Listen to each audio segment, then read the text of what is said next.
हाँ, तो I am so sorry. थोड़ा सा इस तरह का अगर प्रॉब्लम हो जाया करे, थोड़ा सा आपसे कोऑपरेशन एक्सपेक्टेड है। मतलब परेशान मत होने लगना, 5-10 मिनट के लिए प्रॉब्लम्स आ जाती हैं कई बार। अब भाई देखिए, सभी टीचर जो भी क्लासेस वगैरह ले रहे होंगे सभी अपने अपने घर से ले रहे होंगे, तो समस्या ये होती है कभी लाइट चली जाती है, कभी इंटरनेट का प्रॉब्लम आ जाता है, कभी सब कुछ ठीक रहेगा कंप्यूटर अपने आप शट डाउन हो जाएगा। तो ऐसी समस्याएं आते रहती हैं। खैर, हम लोग फोकस्ड थे इस बात पर, समझने की कोशिश इस बात को कर रहे थे कि कितने एंगल पर पार्टिकल को फेंका जाए ताकि ज़्यादा से ज़्यादा समय तक पार्टिकल हवा में रहे। इसको समझने का दूसरा तरीका मैं बता रहा था। दूसरा तरीका ये है, टाइम ऑफ फ्लाइट होता क्या था, वेलोसिटी का वर्टिकल कंपोनेंट डिवाइडेड बाई जी, इसका डबल। तो जितनी भी वेलोसिटी है उसको कुछ इस तरह से पार्टिकल को दे दी जाए ताकि हॉरिजॉन्टल कंपोनेंट और वर्टिकल कंपोनेंट के बजाय सिर्फ और सिर्फ वर्टिकल कंपोनेंट में ही वेलोसिटी रहे। इससे फायदा क्या होगा, ज्यादा रहेगा वर्टिकल कंपोनेंट ऑफ वेलोसिटी, इस कारण से टाइम ऑफ फ्लाइट भी ज्यादा से ज्यादा मिलेगा। ऐसे भी समझा जा सकता है इस क्वेश्चन को। ठीक, तो 90 डिग्री पर फेंका जाना चाहिए मैक्सिमम टाइम ऑफ फ्लाइट के लिए। सिमिलरली सेकेंड पार्ट को भी बिना एक्सप्लेन किए हुए डायरेक्ट आप आंसर ही लिख दें। फाइंड, नहीं, फर्स्ट पार्ट में लिखा हुआ था time of flight is maximum, यहां पर लिखा हुआ है मैक्सिमम हाइट। मैक्सिमम हाइट जो भी वो अचीव करेगा वो खुद मैक्सिमम होना चाहिए। किस एंगल थीटा के लिए मैक्सिमम हाइट खुद मैक्सिमम होगा, ज्यादा से ज्यादा एंगल, सॉरी, ज्यादा से ज्यादा ऊंचा जाए उसके लिए कितने एंगल पर फेंका जाना चाहिए, डायरेक्ट आंसर लिख दो। तो हमें यह पता है कि मैक्सिमम हाइट अचीव करने के लिए फॉर्मूला ये है v square sine square theta divided by 2g। अब तक रटा हुआ होना चाहिए था। तो ऐसी हालत में v का वैल्यू फिक्स है या u का वैल्यू फिक्स है, g तो फिक्स रहता ही है। थीटा के किस वैल्यू के लिए h का वैल्यू ज्यादा से ज्यादा होगा, डेफिनेटली बताया जा सकता है थीटा का वैल्यू है 90 डिग्रीज के बराबर। समझ गए होंगे बात को। लेकिन असली सवाल तो थर्ड पार्ट था। थर्ड पार्ट है range is maximum. Range is maximum. तो जरा कोशिश करिए जल्दी से आंसर लिख लेने की। डायरेक्ट फॉर्मूला पर आप आंसर निकाल लीजिए। ऑलराइट, आई होप आपने लिख लिया होगा आंसर। नहीं लिखा हुआ है तो एक बार दिमाग लगा लो, वीडियो को पॉज कर लेना जरूरत के हिसाब से। रेंज के लिए हमारे पास फॉर्मूला है v square sine 2 theta divided by g का है ये फॉर्मूला। अब साइन 2 थीटा चूंकि यहां पर लिखा हुआ है ना, साइन 2 थीटा लिखा हुआ है यहां पर, हमें चाहिए रेंज मैक्सिमम। v फिक्स है, g का वैल्यू भी फिक्स है, 2 थीटा का वैल्यू जरूर से होना चाहिए 90 डिग्री के बराबर।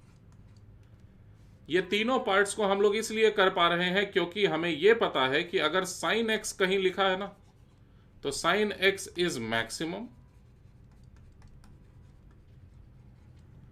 If x is 90 degrees.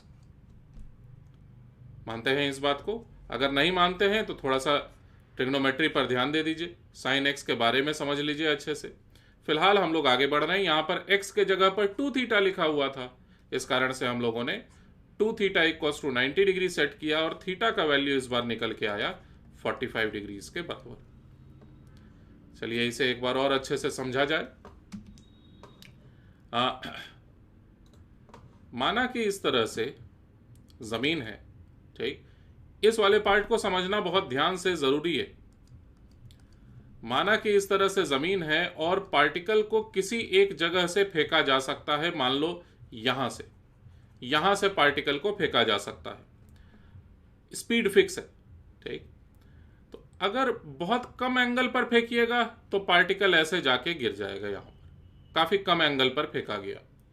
ज्यादा एंगल पर फेंकिएगा तो थोड़ा सा ज्यादा दूर यहां पर जाके गिरेगा ऐसे, और ज्यादा एंगल पर फेंकिएगा तो और ज्यादा दूर जाके गिरेगा ऐसे।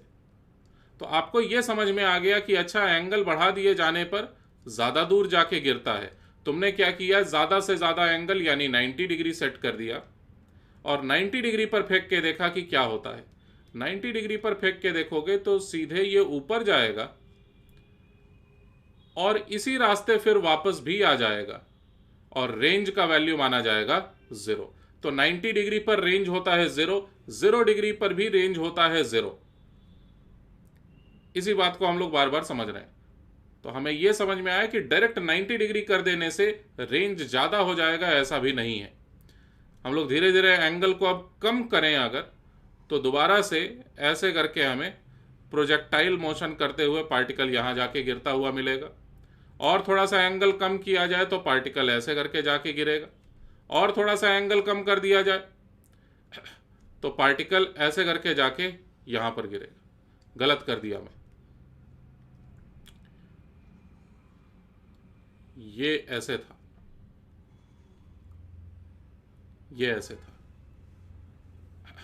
तो एक काम करो, अभी समझ में नहीं आया होगा पूरा बात, बावजूद इस बात के आप इस डायग्राम को जरा बना लीजिए एक बार। ये डायग्राम अलग अलग एंगल्स पर फेंके जाने पर पार्टिकल किस तरह से जाके गिरता है, इस बात को दर्शाने वाला ये डायग्राम है। ठीक है, मतलब सीधे ऊपर फेंक दिया जाएगा, किस हालत में जाके गिरेगा पार्टिकल। थोड़ा सा ऐसे करके फेंका जाए 80 डिग्री पर, 70 डिग्री पर, या मान लो 45 डिग्री पर, या मान लीजिए ऐसे, या मान लीजिए ऐसे। अलग अलग एंगल्स पर फेंके जाने पर इस तरह से पार्टिकल जाके जमीन पर गिरता है, ये हमने सीखा।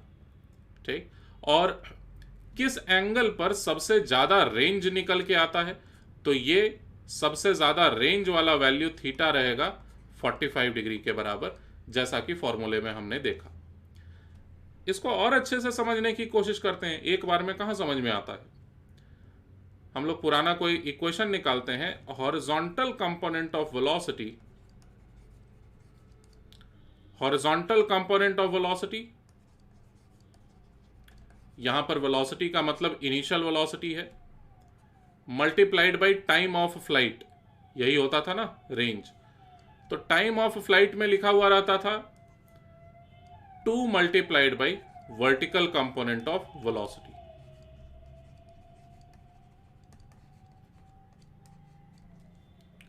डिवाइडेड बाय जी।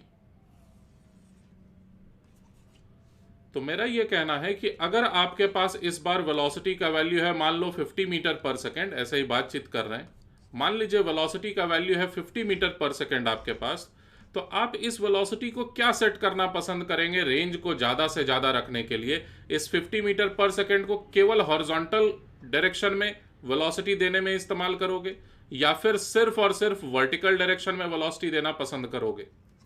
दोनों में से कुछ भी नहीं।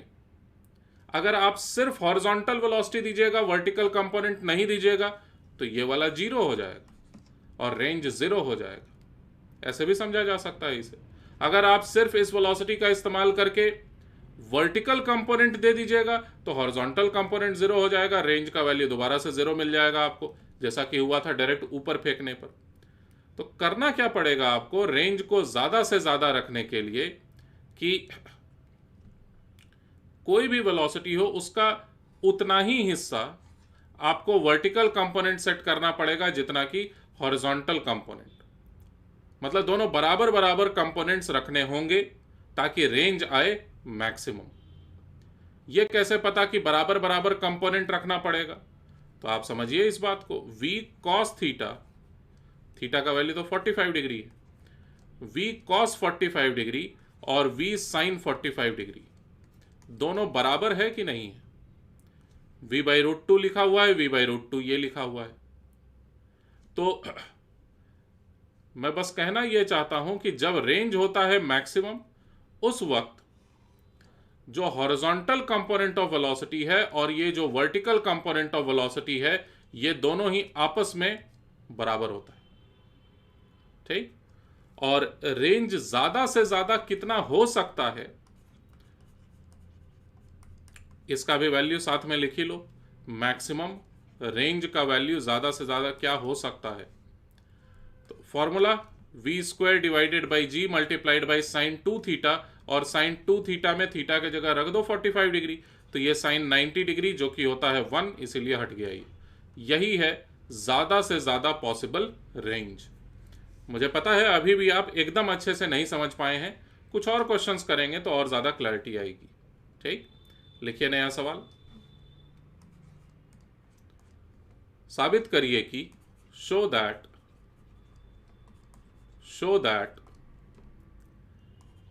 Range is same for angles of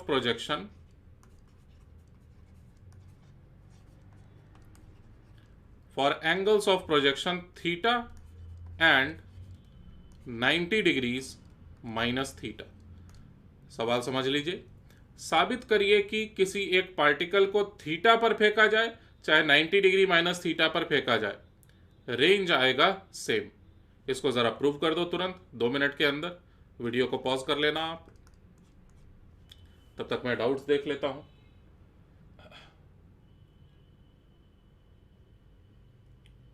अच्छा, Dev Vishwakarma sir, what will be the angle of projection to find maximum range in case of projection from building. ठीक है, इसको मैं डिस्कस कर लूंगा अभी जस्ट। इसके अलावा किसी ने कोई डाउट नहीं पूछा है अभी तक। तो जो आपने पूछा है सवाल कि भाई कितने एंगल पर फेंका जाना चाहिए पार्टिकल को किसी एक बिल्डिंग से ताकि हॉरिजॉन्टल रेंज हो मैक्सिमम, ये सवाल है हमारे पास। इस सवाल को मैं डिस्कस करूंगा, लेकिन इस बात का ख्याल रखना कि ये जेई मेंस और नीट के एग्जामिनेशन के सिलेबस में या लेवल के अंतर्गत नहीं आता, ये जेई एडवांस्ड के लेवल में आता है, और उसके बारे में हम लोग डिस्कशन कर लेंगे अंतिम के 5 मिनट में। आई होप आपको कोई दिक्कत नहीं होगी इससे। वीडियो के एकदम अंतिम के 5 मिनट में मैं इस पर डिस्कशन कर लूंगा। ये जेई एडवांस्ड के लेवल का टॉपिक हो जाएगा, ठीक है ना। खैर, फिलहाल हम लोग यहाँ पर इस क्वेश्चन में हैं और हमें यह साबित करना है कि थीटा एंगल पर फेंका जाए चाहे 90 डिग्री माइनस थीटा एंगल पर फेंका जाए, दोनों ही केसेस में रेंज होता है सेम। ठीक, चलिए सॉल्व करने की कोशिश करता हूं। फॉर्मूले से ही सबसे पहले v² sin 2 theta divided by g। अगर एंगल ऑफ प्रोजेक्शन है थीटा, तब के लिए मैं ये रेंज का वैल्यू लिख दिया। लेकिन रेंज का तब क्या वैल्यू होगा जब 90 डिग्री माइनस थीटा पर फेंका जाए, यानी रेंज को इस बार मैं R1 बोल दे रहा हूं। तो v² sine of 2 into 90 degrees minus theta इस्तेमाल किया जाना चाहिए डिवाइडेड बाई जी। ये तब के लिए मैं रेंज लिखा हूं जब 90 डिग्रीज माइनस थीटा का एंगल ऑफ प्रोजेक्शन रहेगा। हमें बस इतना ही साबित करना है कि दरअसल ये R1 और R दोनों इक्वल है। तो इसको साबित करना आसान है, बस सवाल इसलिए दिया हूं ताकि आप हमेशा के लिए याद रख सकें इन बातों को। इसको दोबारा से लिखा जा सकता है sine of 180 degrees minus 2 theta, और हम लोग एक ट्रिग्नोमेट्री के इक्वेशन का इस्तेमाल करेंगे कि sine of 180 degrees minus x ये दरअसल बराबर होता है खुद साइन ऑफ एक्स के। ठीक, ये ट्रिग्नोमेट्री का एक रिजल्ट है और इसी का मैं इस्तेमाल कर लिया। इसको समझने का अलग तरीका भी हो सकता है, वो भी मैं डिस्कस कर लूंगा अभी। v² डिवाइडेड बाई जी, और ये बन गया साइन ऑफ 2 थीटा खुद, जो कि खुद बराबर है रेंज R के। ठीक, कई लोगों को ये रिजल्ट अगर ना पता हो तो उनके लिए भी सॉल्व करने का तरीका मैं बदल सकता हूं। R1 का वैल्यू है, रेंज का वैल्यू है v² डिवाइडेड बाई जी, उसके बाद लिखा हुआ 2 into sine theta into cos theta. याद आ रहा होगा आपको, डिराइव किए थे आप खुद ही इसे, ये रिजल्ट आया था हमारे पास।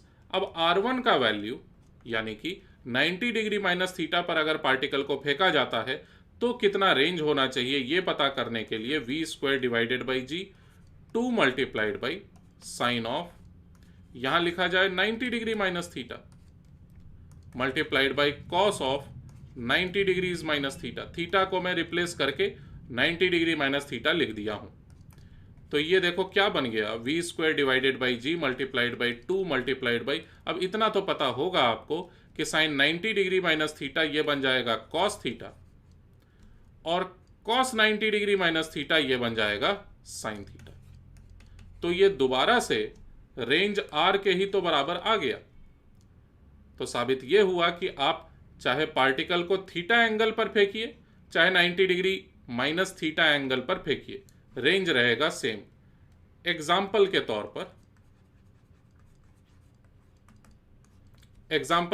पर इफ थीटा इज मान लो 30 डिग्री और थीटा इज 60 डिग्री, इन दोनों ही हालात में रेंज विल बी सेम। ऐसा क्यों? क्योंकि एक है थीटा तो दूसरा है 90 डिग्री माइनस थीटा।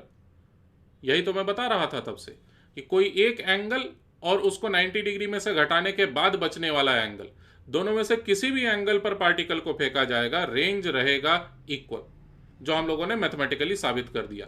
मान लीजिए 3 डिग्री पर फेंका गया, तो दूसरी बार पार्टिकल को अगर आप 87 डिग्री पर फेंकेंगे तो भी रेंज रहने वाला है सेम। और इसी बात पर आधारित हम लोगों ने इस डायग्राम को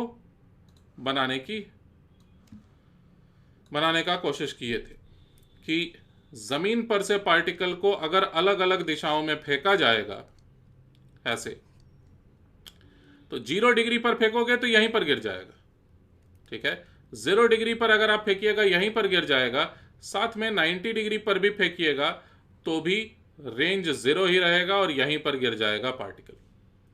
तो 0 और 90 डिग्री का एक पेयर बन गया, रेंज रहेगा सेम।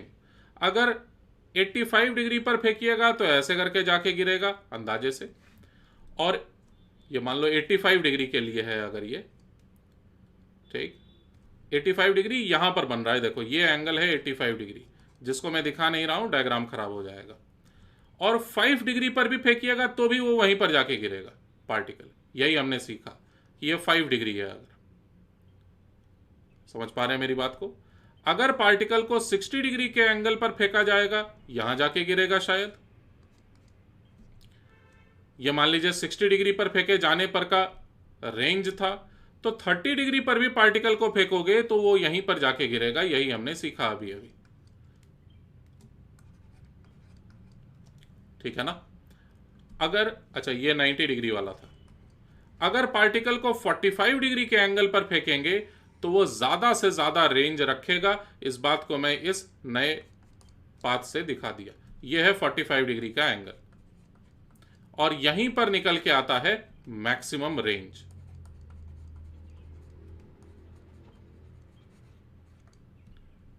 ठीक है, तो आई होप आपको इस डायग्राम के सहारे हमेशा के लिए यह बात याद रहेगी।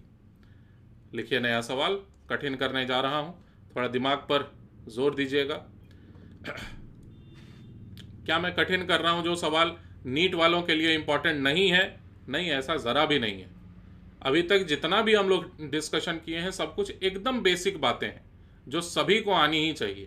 ठीक, तो लिखें सवाल को, पानी का फव्वारा है, ठीक है, जमीन पर कहीं पर, जो कि चारों तरफ पानी को फेंक रहा है। ठीक, लिखिए water fountain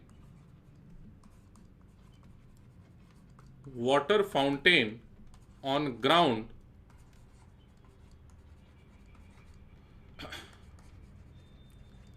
throws water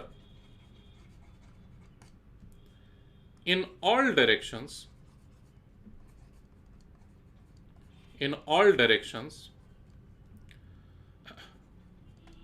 with speed v। ठीक, हर दिशा में जमीन पर एक पानी का फव्वारा है, ठीक है, जिससे चारों तरफ पानी फेंका रहा है। चारों तरफ, ऊपर नीचे, 0 डिग्री पर, 30 डिग्री पर, 20 डिग्री पर, हर एंगल पर पानी का एक एक बूंद फेंका जा रहा है। अब सवाल में पता क्या करना है, फाइंड एरिया ऑन ग्राउंड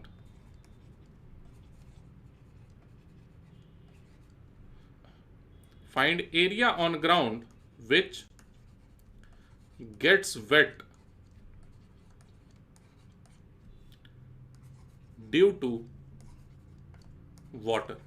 मान के चलेंगे मिट्टी का ग्राउंड है, ताकि पानी जमीन से टकराने के बाद फिर से कहीं और नहीं जा रहा है, बस जमीन उसको सोख ले रहा है, ठीक, एक ही बार में।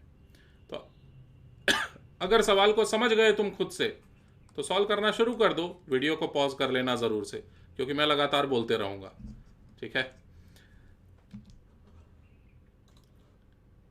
डायग्राम में समझने की कोशिश कि आखिर यहां पर क्या हो रहा है। किसी एक जगह पर पानी का फव्वारा अगर लगा दिया जाता है, मान लीजिए यहां पर है पानी का फव्वारा, जिससे कि पानी सीधे ऊपर की ओर भी जा रही है, पानी का एक बूंद जरूर जा रहा होगा ठीक ऊपर, और दोबारा से ये वापस भी आ जा रहा है ऐसे ही। थोड़ा सा साइड में ऐसे करके भी जा रहा है, थोड़ा सा साइड में ऐसे करके भी जा रहा है। आप बात को समझ गए मुझे लगता है।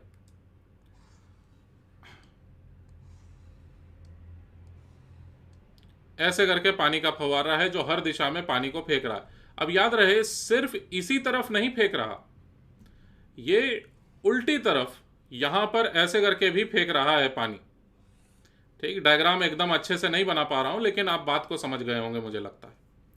अच्छा, अब अगर बात को समझ पा रहे हैं, सच में सोच पा रहे हैं कि यहां पर क्या हो रहा होगा, तो जरा सोचो, पानी के वजह से जमीन जो गीला हो जाएगा, जमीन, वो गीले जमीन का शेप कैसा होगा, वो किस तरह का, वो एरिया का शेप कैसा होगा जहां तक पानी पहुंच पा रहा है डायरेक्टली। तो ये आपको पूरी तरह से खुद से इमेजिन करना है कि ये सर्कल रहेगा। समझ पाओगे? जैसे मेरे पास अभी कुछ है नहीं जिससे कि मैं दिखा सकूं, ठीक। जैसे आप ये सोचें कि ये अगर जमीन है, तो इससे अगर चारों तरफ पानी ऐसे करके फैल रहा है, किसी एक पॉइंट से चारों तरफ पानी अगर ऐसे करके फैल रहा है, तो जाके जो गिरेगा पानी इधर भी गिरेगा, पानी इस तरफ भी गिरेगा, पानी मेरे चेहरे की ओर भी आएगा, पानी इस तरफ भी जाएगा। तो जो जमीन पर बनने वाला एरिया होगा जहां तक पानी पहुंच पा रहा है, वो एरिया का शेप कैसा होगा? तो सबसे पहली बात सर्कुलर होगा। और इस सर्कल का रेडियस आखिर कितना होगा, मुझे लगता है आप लिख सकते हैं और आंसर तक पहुंच सकते हैं मुझसे पहले। कर लीजिए आप तो खुद से पहले। चलिए, आई होप सो आप फाइनल आंसर तक पहुंच चुके हैं।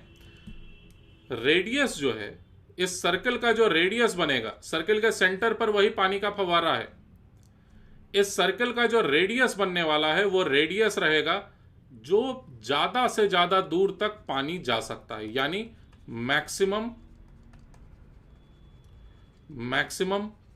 रेंज, ठीक है ना। और ये मैक्सिमम रेंज का वैल्यू कितना होता है, वही खुद रेडियस के बराबर होगा। रेडियस मैक्सिमम रेंज के बराबर है, जो अभी हम लोगों ने जस्ट बात किया था, v² divided by g। Sine 2 theta में साइन 2 थीटा बन गया 1, क्योंकि 2 थीटा है 90 डिग्री। तो area on ground, final answer area on ground, area on ground निकल के आया हमारे पास पाई इंटू आर स्क्वायर और v to the power 4 divided by g², मतलब यही हमारा फाइनल आंसर है। आई होप समझे आप बात को। अब देखिए, क्वेश्चन को कठिन कैसे बनाया जाता है, मैं आपके लिए छोड़ रहा हूं क्वेश्चन को कठिन करने के बाद। मान लो मैं ये कहूं, अगर v के स्पीड से पानी का फव्वारा हर दिशा में पानी की एक एक बूंद को फेंक रहा है लगातार, ठीक, काफी समय से। ऐसी हालत में यहां पर एक इस तरह से बना हुआ दीवार है, जो कि कितनी दूरी पर है, तो पानी के फव्वारे से मान लेते हैं x के डिस्टेंस पर है। तो पानी के फव्वारे के वजह से पानी की बूंदें इस दीवार पर भी पहुंच रही होंगी। अब सवाल यह पूछ दिया जाए तुमसे कि दीवार पर ज्यादा से ज्यादा कितना ऊंचा पानी पहुंच पाएगा, तो यह कठिन क्वेश्चन में गिना जाएगा। और आप करिएगा। अगर तुमको लगता है तुम कर सकते हो तो बिल्कुल करना। फिलहाल हम लोग आगे बढ़ते हैं और नया सवाल लिखिए। क्वेश्चन से ही तो हम लोग सीखते हैं। तब तक मैं एक बार चेक कर लूं कि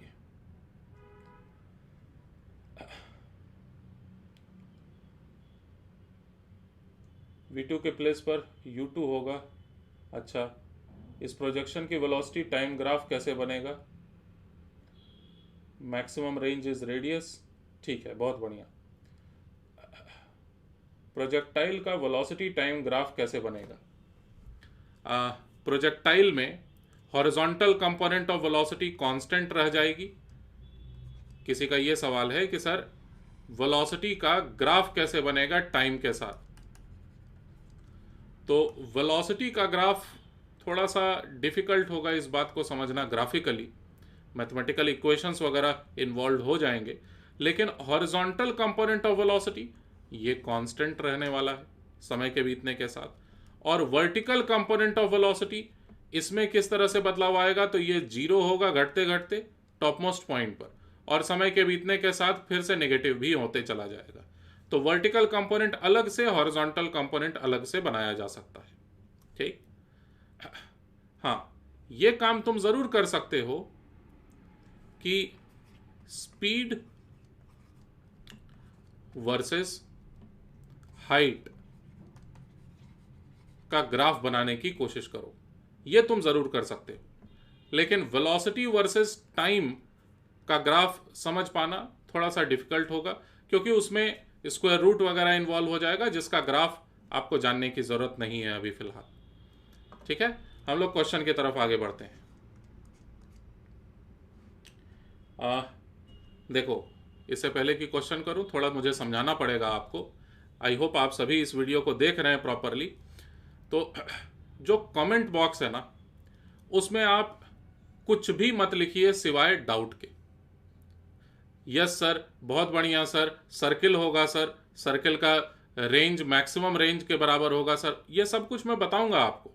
आप अननेसेसरली उसमें ना लिखें, ठीक है? उससे मुझे और बाकी बच्चे जो पढ़ाई कर रहे हैं उनको थोड़ा सा समस्या होता है, ठीक है ना? तो आप केवल डाउट्स लिखें, उसके अलावा कुछ भी नहीं, ताकि मुझे डाउट्स को ढूंढने में आसानी हो। चलिए, तो क्वेश्चन की तरफ आगे बढ़ते हैं। लिखिए सवाल। An aeroplane is moving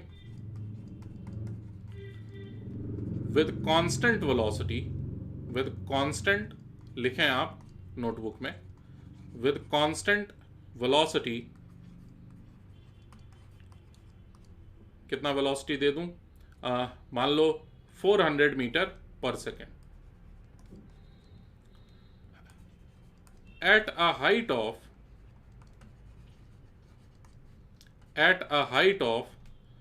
500 metre, आधा किलोमीटर ऊपर जमीन से एक एरोप्लेन उड़ रहा है। कितने स्पीड से? कांस्टेंट स्पीड से 400 मीटर पर सेकेंड, ऐसे ऐसे करके उड़ते चलते चला जा रहा है, ठीक है? 400 मीटर पर सेकेंड की रफ्तार से। अब सवाल में क्या कहा जा रहा? A particle is released from aeroplane. एक पार्टिकल को जस्ट छोड़ दिया जाता है एरोप्लेन से। तो तुम खुद सोचो, पार्टिकल को जस्ट छोड़ा गया है, क्या उस पार्टिकल की इनिशियल वेलोसिटी को जीरो काउंट करेंगे क्या आप? सोचे रहना, ठीक है? क्वेश्चन करते समय इस बात का इस्तेमाल करेंगे हम लोग। A particle is release from aeroplane. अब पार्टिकल तो छूट चुका है एरोप्लेन से, अब वो पार्टिकल फ्री फॉल में, हवा में है। अब वो सीधे नीचे आएगा, क्या होगा, ये सब कुछ तुम खुद से सोचो, ठीक है? और आज के वीडियो लेक्चर में इसी तरह के क्वेश्चंस पर अब हम लोगों का फोकस रहेगा। सवाल क्या है? Find range of particle, range मतलब horizontal displacement, find range of particle during free fall. अच्छा, प्रोजेक्टाइल मोशन भी फ्री फॉल ही है। फ्री फॉल मतलब होता है एक ऐसा मोशन जिसमें केवल mg का फोर्स लग रहा हो, इसी को तो फ्री फॉल कहते हैं। तो एक बार पूरी तरह से खुद से करने की कोशिश करो, ठीक यहां पर वीडियो को पॉज करके। चलिए, मैं चुप बैठने वाला हूं नहीं, मैं सॉल्व करूंगा। लेकिन सबसे पहले एक डायग्राम से इसी सवाल को और अच्छे से समझने की कोशिश करेंगे। माना कि ये जमीन है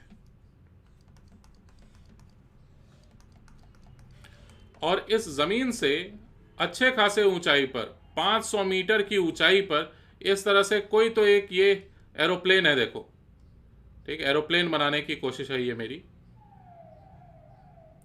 अब जो भी बने, लेकिन है ये एरोप्लेन, ठीक है ना। एरोप्लेन में दूसरे साइड में भी ऐसे करके रहता है एक विंग, यहाँ पर रहता है शीशे के जैसा कुछ बना हुआ पायलट के लिए, यहाँ पर भी कुछ बना हुआ रहता है। बहुत बढ़िया एरोप्लेन, ठीक। अब ये जो है एरोप्लेन कितने ऊंचाई पर बताया मैं, 500 मीटर की ऊंचाई पर, और कितनी रफ्तार से ये लगातार उड़ते जा रहा है,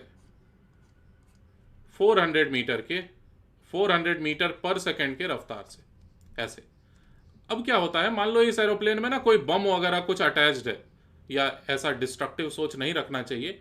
मान लो कोई एक पार्टिकल है, बम नहीं है, वो फूल है, ठीक है। नहीं, फूल जब गिर रहा होगा तो उसमें एयर रेजिस्टेंस का बहुत ज़्यादा रोल आ जाएगा। मान लीजिए फूड का पैकेट है जो बाढ़ ग्रसित एरिया में गिराया जा रहा है, ठीक, ये बेस्ट है। तो यहां पर एक पार्टिकल है अटैच्ड, फूड का पैकेट है ये अटैच्ड, और इस फूड के पैकेट को, अगर ये फूड का पैकेट है तो इसको जस्ट छोड़ दिया जा रहा है, फेंका नहीं जा रहा है एरोप्लेन के अंदर से, जस्ट छोड़ दिया जा रहा है।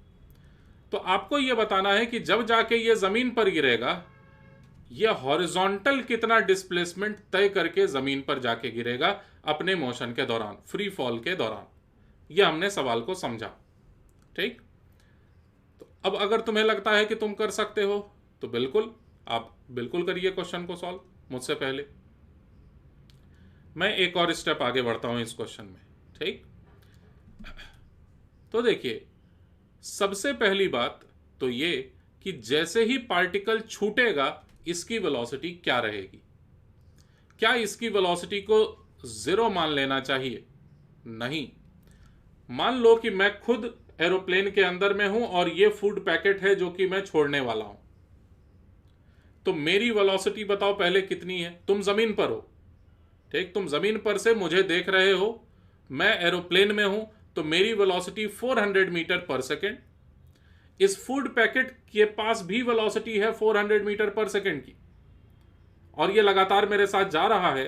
अगर मैं अचानक से इसे छोड़ दूं तो इस फूड पैकेट के पास वेलोसिटी रहेगी, इनिशियल वेलोसिटी रहेगी कितनी, तो हॉरिजॉन्टल डायरेक्शन में 400 मीटर पर सेकेंड। और अंदाजे से बता रहा हूं कि ये किस रास्ते जाते हुए दिखाई देगा जमीन से देखे जाने पर। जमीन से देखे जाने पर ये किस रास्ते गिरते हुए नजर आएगा, अंदाजे से शायद कुछ ऐसे, ठीक है, जैसे कि कोई फेंक दिया हो 400 मीटर पर सेकेंड से इसे, पार्टिकल को। अब तुम्हें लगता है कि तुम कर सकते हो तो बिल्कुल कर लो, ठीक है। मैं फिलहाल और आगे बढ़ता हूं। तो सबसे पहला स्टेप रहेगा इस क्वेश्चन को सॉल्व करने का कि मैं सेट कर दूं कि क्या एक्स एक्सिस है और क्या वाई एक्सिस है, ठीक है। किसी भी एक डायरेक्शन में एक्स एक्सिस, किसी भी दूसरे डायरेक्शन में, मतलब उसके परपेंडिकुलर डायरेक्शन में वाई एक्सिस मान लिया सबसे पहले। इसके बाद जरा इनिशियल वेलोसिटी लिखा जाए। अच्छा, अगर आप आंसर निकाल भी लिए लेकिन इस तरह से एक्स और वाई एक्सिस नहीं दिखाए हुए हैं, इनिशियल वेलोसिटी को अच्छे से नहीं लिखे हुए हैं, तो मैं अगर चेक करूंगा तो गलत मानूंगा, ठीक है, क्योंकि हमारा आंसर में कोई खास इंटरेस्ट है नहीं, मेथड ज्यादा जरूरी है अभी। तो इनिशियल वेलोसिटी क्या लिखा जाए, सिर्फ हॉरिजॉन्टल डायरेक्शन में 400 मीटर पर सेकेंड की वेलोसिटी, इतना आई कैप प्लस 0 जे कैप। वर्टिकल डायरेक्शन में कोई वेलोसिटी है ही नहीं।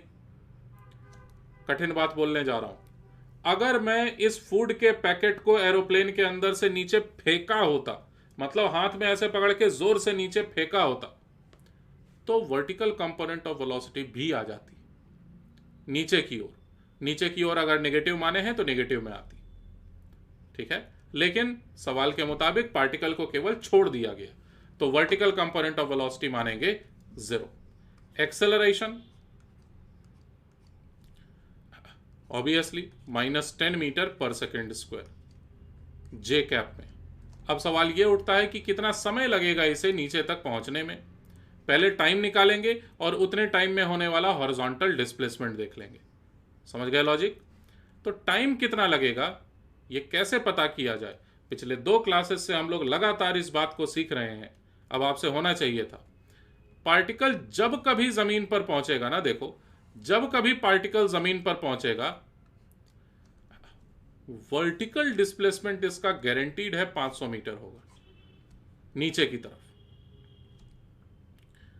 तो पूरे मोशन के दौरान या ड्यूरिंग टाइम ऑफ फ्लाइट, या आपको लिखना चाहिए स्टेटमेंट, टाइम ऑफ फ्लाइट के दौरान वर्टिकल डिस्प्लेसमेंट कितना होगा,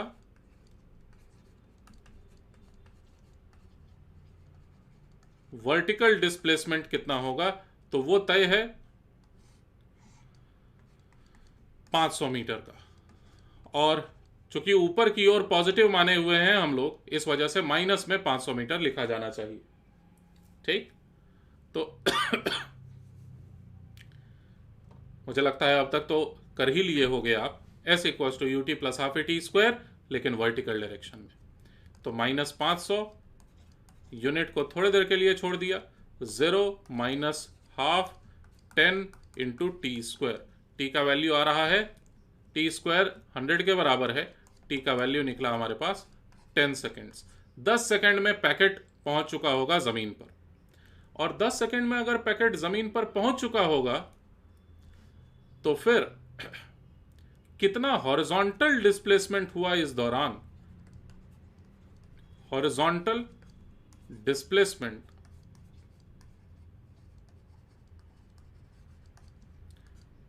इसका value 10 second multiplied by horizontal component of velocity 400 metre पर सेकेंड, यही होनी चाहिए थी।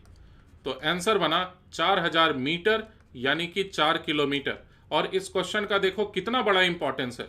हो सकता है कि जितने बच्चे इस वीडियो को देख रहे होंगे उनमें से शायद 1 या 2 लोग या 3 या 4 लोग आर्मी में जाएं, और उनको इस तरह के कंसेप्ट की ज़रूरत सच में पड़े कि फूड पैकेट को गिराना है, नीचे में बाढ़ आया हुआ है या फिर कोई भी आपदा आई हुई है और आप हम सभी लोगों को सेव कर रहे हैं। तो आपको अगर इस जगह पर गिराना है फूड पैकेट, तो ऐसा नहीं है कि एरोप्लेन जब यहां पर पहुंचेगा तभी आप फूड पैकेट को गिराओगे, तब तो नुकसान में रहेंगे। लोग हैं कहीं और गिरेगा फूड पैकेट कहीं और। तो हमने ये देखा कि फूड पैकेट जब गिरता है, छोड़ा जाता है जब उसे, तो उसके पास इनिशियल वेलोसिटी होती है। तो एक अंदाजे के साथ कम से कम आपको गिराना चाहिए फूड पैकेट को। मतलब अगर इस पर्टिकुलर लोकेशन तक फूड पैकेट को पहुंचाना है तो आपको उससे अच्छा खासा डिस्टेंस पहले, हो सके तो अगर एरोप्लेन की स्पीड अगर आपको पहले से पता हो तो कैलकुलेट कर ही लीजिएगा कि कितने समय के पहले मुझे ड्रॉप कर देना चाहिए फूड पैकेट को, ठीक है। यहां पर जिस भी जगह पर पहुंचना है फूड पैकेट को, ठीक उसके ऊपर एरोप्लेन के पहुंचने के 10 सेकंड पहले फूड पैकेट को गिराना बेस्ट रहेगा, क्योंकि 10 सेकंड में फूड पैकेट नीचे गिरेगा और 10 सेकंड के दौरान हॉरिजॉन्टल डायरेक्शन में ठीक वहीं पहुंच जाएगा जहां पर पहुंचना चाहिए था। लास्ट वाली बात को नहीं समझ पाए होगे, थोड़ा दिमाग पर जोर दो, समझ में आएगा। हम लोग फिलहाल आगे बढ़ते हैं और नए क्वेश्चन की ओर। देखिए क्या है सवाल, कठिन रखूंगा, ठीक है ना। आप अपनी तरफ से पूरी ताकत लगा देना। अगेन, क्या ये सभी क्वेश्चंस मेडिकल के एग्जाम के प्रिपरेशन वाले बच्चों की सबसे बड़ी कमी ये रहती है कि उनको हर पल जरा सी कठिनाई में ऐसा लगने लगता है कि ये मेरे लिए इंपॉर्टेंट नहीं है। ये सबसे बड़ी कमी है, ठीक। तो ड्राइविंग सीट पर मुझे रहने दो, मुझे डिसाइड करने दो कि क्या चीज सही है आपके लिए जानना। ये सारे कंसेप्ट्स मेडिकल और इंजीनियरिंग दोनों एग्जामिनेशन के प्रिपरेशन करने वाले स्टूडेंट्स को अच्छे से आना ही चाहिए। यह सबसे बड़ा मिथ है कि मेडिकल एग्जाम के प्रिपरेशन करने वाले बच्चों को केवल फॉर्मूला आना चाहिए। नहीं, ऐसा नहीं है। फॉर्मूला अप्लाई करने के लिए बेसिक कंसेप्ट को समझना बहुत ज्यादा जरूरी है। ठीक, तो चलिए नेक्स्ट क्वेश्चन की तरफ आगे बढ़ रहे हैं हम लोग, जो कि आपके कंसेप्चुअल अंडरस्टैंडिंग को और ज्यादा बेहतर तरीके से चैलेंज करेगा। ठीक है, लिखो सवाल, कठिन है। A particle is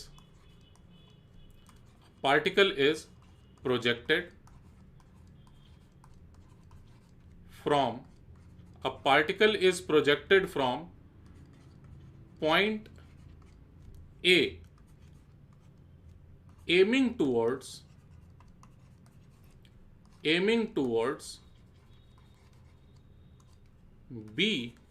point B as shown। ठीक है, अब सुनना ध्यान से।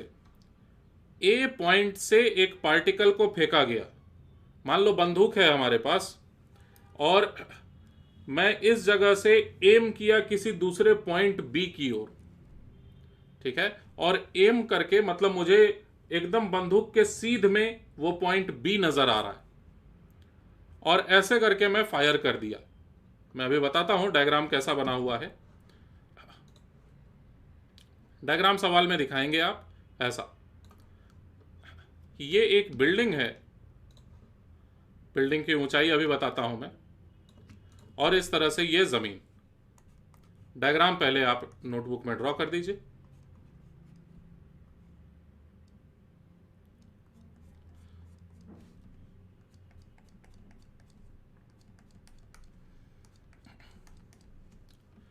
यहां पर से एक पार्टिकल को फेंका गया है, ए पॉइंट यही है, और इसके ठीक सीध में यहां पर कोई है एक पॉइंट बी जमीन पर। ठीक है ना, ऐसे मैं एक डॉटेड लाइन बना दे रहा हूं। याद रखना, इस रास्ते पार्टिकल जाएगा इस बात की गारंटी नहीं है, इसको डॉटेड लाइन रखना जरूरी है।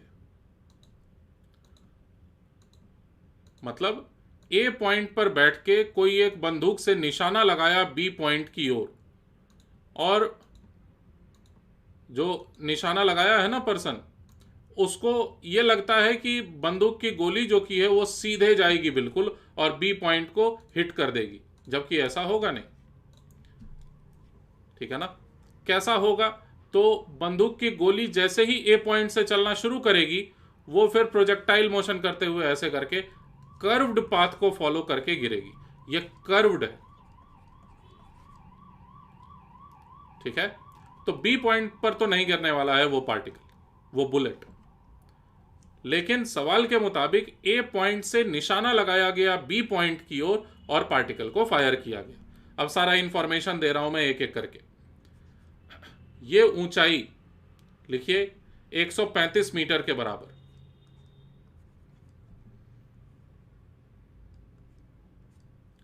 साथ में बी वाला जो पॉइंट है जमीन पर बिल्डिंग से कितनी दूरी पर है? तो ये 180 मीटर की दूरी पर है। इस तरह से समझ गए होंगे बात। 135 मीटर ऊंचे जगह से, यानी ए पॉइंट से जमीन पर 180 मीटर की दूरी पर एक पॉइंट बी की ओर निशाना लगा करके एक पार्टिकल को फायर किया गया। कितने स्पीड से ये भी मैं बता दे रहा हूं। कितने स्पीड से फायर किया गया? 50 मीटर पर सेकेंड के स्पीड से। ठीक, अब हमारे पुराने जानकारी के मुताबिक पार्टिकल स्ट्रेट लाइन में तो जाएगा नहीं। पार्टिकल दरअसल इस तरह से जाके जमीन पर जाके पहले ही गिर जाएगा ग्रेविटी के वजह से। हां, अगर ग्रेविटी नहीं होता, ठीक है, अगर ग्रेविटी होता ही नहीं, स्विच ऑफ कर दिया गया है ग्रेविटी को आज के दिन अगर, तो पार्टिकल बेशक स्ट्रेट लाइन में जाता और बी पॉइंट को जाके हिट कर देता। लेकिन बी पॉइंट से पहले ही शायद जमीन पर जाके गिर जाएगा और बी डैश पॉइंट पर जाके गिरेगा और टारगेट मिस हो जाएगा इतने दूरी से। ठीक, इससे बी वाले पॉइंट से कुछ पहले ही पार्टिकल जाके जमीन पर टकरा जाएगा। यही डिस्टेंस बताना है कि कितना पहले जाके टकरा जाएगा। ठीक, लिखिए पहले सवाल को, find distance by which, find distance by which particle misses the target. Target को कितने डिस्टेंस से नहीं छू पाएगा पार्टिकल, यानी अगर पार्टिकल को बी पॉइंट तक पहुंचना था जबकि पहुंच पाया है बी डैश पॉइंट तक, तो आप बस ये बता दीजिए कि बी से लेके बी डैश तक की दूरी कितनी है। यही बस सवाल में पूछा जा रहा है। अपना बेस्ट कोशिश करो, और इस बार अगर आप आंसर निकाल पाते हैं तो कमेंट बॉक्स में जरा लिखिए, right your answer in comments, मतलब चैट बॉक्स जो भी कहते हैं उसे।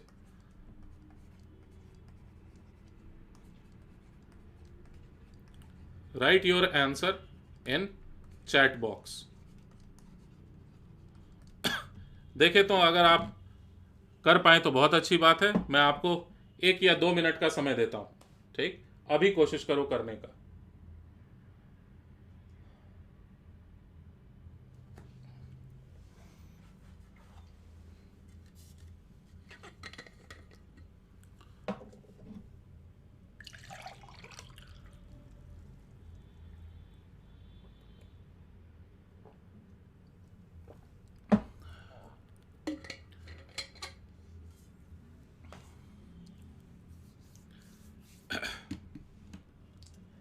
चलिए, अभी तक तो किसी ने नहीं किया है।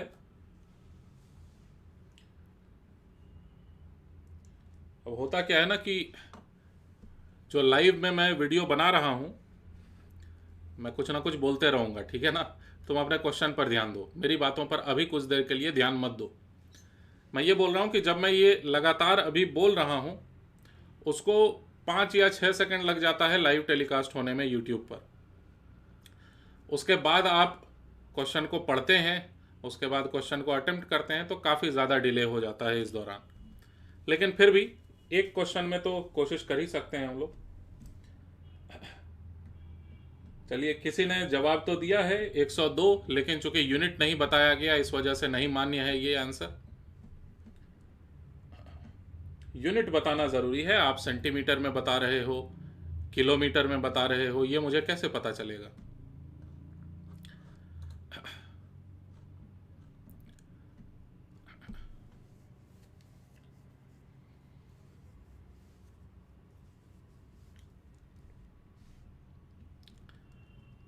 चलिए भाई, मुझे लगता है कि मुझे ही सॉल्व करना होगा। मैं कोशिश करता हूं सॉल्व करने की। जैसे ही तुमको तुरंत समझ में आ जाए कि भाई अच्छा अच्छा समझ में आ गया, ऐसे करके आंसर तक पहुंचना है, तो तुम क्या करना, वीडियो को तुरंत पॉज करके फाइनल आंसर तक पहुंच ही जाना। ठीक, 102 मीटर और 60 मीटर। चलिए 1 मिनट और मैं इंतज़ार कर लेता हूं बिना कुछ बताए।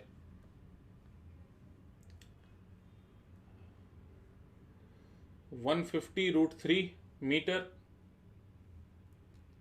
अच्छा, ये तो समझ गए आप लोग कि यूनिट लिखना रहता है, अब ये अच्छी बात है। 78 मीटर, 80 मीटर। अब पता नहीं क्या आंसर होगा, मुझे लगता नहीं कि अभी तक किसी का भी सही है। 108 मीटर।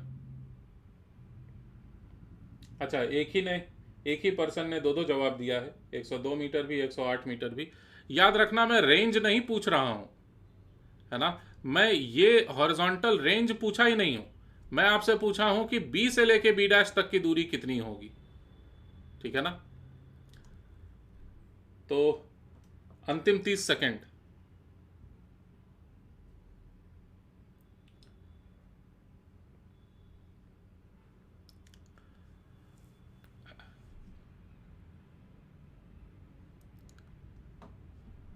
मैं क्वेश्चन को हटा दिया हूँ, कहीं आप लोग स्नैपशॉट लेके इंटरनेट पर सर्च ना करने लगें। मुझे लगता नहीं इंटरनेट पर भी आपको मिलेगा, ऐसे ही बस सेट कर दिया हूँ वैल्यूज़ में। तो चलिए, समय खत्म। कई लोगों ने जवाब दिया है, देखते हैं सही किसका है, या किसी का भी नहीं सही हो, ऐसा भी हो सकता है। सॉल्व कर रहा हूं मैं, ठीक, फुल एंड फाइनल। सबसे पहले चलो इस डायग्राम को मैं एक बार कॉपी कर लेता हूं, क्योंकि सारा रिसर्च इसी पर करना है हमें। अब do not write your answer in chat box, समय खत्म, ठीक है। Final 30 MY 30 metre, all right. चलिए चेक कर लेंगे, शायद 30 मीटर सही हो, क्योंकि काफ़ी कम आएगा आंसर। जब मैं सॉल्व किया था तो मुझे जहाँ तक याद है। सॉल्व करने की कोशिश है ये मेरी। सबसे पहले हमें पता करना होगा कि आखिर ये एंगल कितना है, ये एंगल थीटा कितना है। ये एंगल थीटा पता करना बहुत ही आसान है। tan थीटा को देखो कितना आएगा। tan थीटा का वैल्यू है 180 मीटर डिवाइडेड बाई 135 मीटर। हो सकता है आप इस एंगल में इंटरेस्टेड हो, वो भी निकाला जा सकता है। वो 135 डिवाइडेड बाई 180 हो जाएगा। तो इसको सॉल्व किए होंगे अगर आप, तो 45 से ये कैंसिल हो रहा है दोनों साइड में। ये 4 लिखा हुआ है, ये 3 लिखा हुआ है, डायरेक्ट 45 से कैंसिल हो गया ये। तो इसका सीधा मतलब ये कि थीटा का वैल्यू है, अब tan थीटा 4/3 है, साइन थीटा देखो कितना है, कॉस थीटा देखो कितना है, पहचान लेंगे आप। थीटा का वैल्यू हुआ 53 डिग्री। जितने बच्चों को लग रहा है कि बस ये एंगल निकालने की कमी थी उनके लिए, तो एंगल में निकाल दिया। अब कम से कम सॉल्व कर दो मुझसे पहले, आंसर कहीं लिखने का जरूरत नहीं है। थीटा का वैल्यू 53 डिग्री है, यह हमें पता चल गया। अब क्या किया जाए, वही पुराना स्टेप हम लोग जैसा किया करते थे, एक्स और वाई एक्सिस सबसे पहले सेट कर दो, ठीक है ना। ऐसे मैं सेट कर दिया एक्स और वाई एक्सिस। देखिए डिफरेंट तरीके से मैं एक्स और वाई एक्सिस सेट किया हूं, ध्यान देना जरा। इसे एक्स एक्सिस बोल रहा हूं और नीचे की ओर इस तरह से वाई एक्सिस है। नीचे की ओर इस बार मैं वाई एक्सिस मान लिया हूं, ऐसे ही मन किया इसलिए, ठीक, क्योंकि सारा काम नीचे ही करना है, मतलब पार्टिकल को नीचे ही जाना है, तो ऊपर क्यों माना जाए। थीटा एंगल हमें पता है पहले से 53 डिग्री के बराबर है, और कितने स्पीड से पार्टिकल को फेंका गया था, 50 मीटर पर सेकेंड के स्पीड से। तुरंत क्या करना चाहिए, एक्स और वाई एक्सिस में वेलोसिटी वेक्टर को तोड़ देना चाहिए। कर पाओगे? तो ये वाला एंगल जो छोटा वाला यहां पर बन रहा है, दिस इज डेफिनेटली 37 डिग्रीज। और मुझे लगता है आप कर लेंगे इस काम को, कि इनिशियल वेलोसिटी वेक्टर इसे लिखा जा सकता है 50 मीटर पर second cos 37 degrees I cap में, और फिर प्लस में कि माइनस में, जे कंपोनेंट देखो तो प्लस में कि माइनस में, तो नीचे की तरफ है कंपोनेंट और नीचे की तरफ ही पॉजिटिव वाई एक्सिस है, तो इस कारण से प्लस में ही लिखा जाना चाहिए 50 मीटर पर second sine of 37 degrees j cap में। समझ गए बात? अच्छा, इसको जरा एक बार सिंप्लीफाई करके मैं लिख लूं। cos 37 डिग्री 3/5 नहीं 4/5 होता है, तो 40 मीटर पर सेकेंड आई कैप और प्लस 30 मीटर पर सेकेंड जे कैप। एक्सेलरेशन वेक्टर तुरंत लिखा जाना चाहिए। वर्टिकल एक्सेलरेशन है नहीं, लेकिन हॉरिजॉन्टल एक्सेलरेशन इस तरह से लिख दिया। देखो तो कहीं कोई गलती है क्या? हाँ गलती है, ये प्लस होगा, क्योंकि नीचे की तरफ ही तो पॉजिटिव में वाई एक्सिस मान लिया गया था, है ना। तो इन दोनों वैल्यूज के सहारे हम लोग आगे क्वेश्चन को सॉल्व करने वाले हैं। अगेन, अगर तुम्हें लगता है अब आगे का रास्ता तुम संभाल लोगे तो बिल्कुल करो खुद से। ड्यूरिंग कंप्लीट मोशन, पूरे मोशन के दौरान वर्टिकल डिस्प्लेसमेंट इज, अच्छा कुछ तो बात है ना कि मैं बार बार इस बात को स्टेटमेंट में साफ साफ लिखता हूं, पिछले क्वेश्चन में भी लिखा था, देखो कहाँ लिखा था, हाँ, during time of flight vertical displacement इतना होगा। कुछ तो कारण है कि मैं लिखता हूं, और आपको भी लिखना चाहिए नोटबुक में, क्योंकि भूल जाओ कि एक बार में तुम सीख जाओगे। अभी जो भी तुम मैं बोल रहा हूं वो भले तुम समझ जाओ, लेकिन 24 घंटे के अंदर भूल जाओगे अगर नोटबुक में अच्छे से नहीं लिखा हुआ रहेगा तो। और रिवीजन आगे नहीं करोगे तो सवाल ही नहीं उठता कि 1 महीने बाद भी कम से कम तुमको याद रहे। तो वर्टिकल डिस्प्लेसमेंट ये कितने के बराबर कंप्लीट मोशन में, देखिए माइनस में बोलेंगे क्या इस बार, नहीं, 135 मीटर के बराबर है कंप्लीट डिस्प्लेसमेंट। क्या हॉरिजॉन्टल डिस्प्लेसमेंट भी पता है क्या?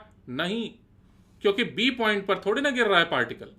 पार्टिकल कहां जाके गिरेगा बी डैश पॉइंट पर, यह तो पता ही नहीं है हमें। हॉरिजॉन्टल रेंज नहीं पता है, वर्टिकल डिस्प्लेसमेंट पता है। वर्टिकल डिस्प्लेसमेंट कितना? 135 मीटर। करो सॉल्व, कैसे नहीं आएगा आंसर। तो 135 metre s equals to u t plus half a t square vertical direction में। तो 135 metre equals to vertical component of velocity 30 metre पर second into time of flight plus half 10 metre पर second square multiplied by t square. इतना तो करो। 5 से पूरी तरह से कैंसिल हो रहा है ये, T square plus 6t minus कितना होगा 27, हाँ, माइनस में 27 मस्ट बी इक्वल टू 0। कोई गलती? 9 और 3 से सॉल्व होगा ना, टी स्क्वायर प्लस 9t और minus 3t minus 27 equals to 0। T के दो रूट्स, और देखें इस बार समझ पाएंगे कि नहीं आप नेगेटिव वाले रूट का मतलब। एक रूट आ जाए, इसमें टी कॉमन ले लो ना पहले वाले में, और दूसरे वाले में -3 को कॉमन ले लो, करिएगा खुद से। ये t minus 3 equals to 0।